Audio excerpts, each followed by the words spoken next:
महाभारत युद्धर शेष दिन जितेबाला भीम और दुर्योधन मध्य युद्ध आरंभ है तेबे भीम शेष में दुर्योधन जंघ भांगी रणभूमि में पकईदेले। दुर्योधन बास किछि समय मध्य प्राण हराइबाकु थिले। सेही समय दुर्योधन भगवान श्रीकृष्ण को आंगुठी देखाई किछि कहिबाकु चेष्टा करुथिले, किंतु जंत्रणा कारणरू दुर्योधन मुहरु कौनसी शब्द बाहरी पार नथिला। हेले तांकर तीनोटी आंगुठी उपरकू उठिकी थिला। एहा देखि भगवान श्रीकृष्ण बुझीगले जे दुर्योधन किछि कहिबाकु चाहुचंती। से दुर्योधन पाखकू गले। सेउठु दुर्योधन तांको तीन आंगुठी उठाइबार कारण भगवान श्रीकृष्ण को कहिले। तीनोटी आंगुठी माने तांकर तीनोटी भूल।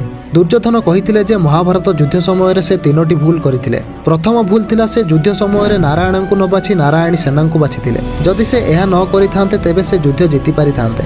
द्वितीय भूल थिला जदि से तांकर माता गांधारी शक्ति पाई निर्वस्त्र हो जाइथांते तेबे भीम तांको मारि पारि नथांते।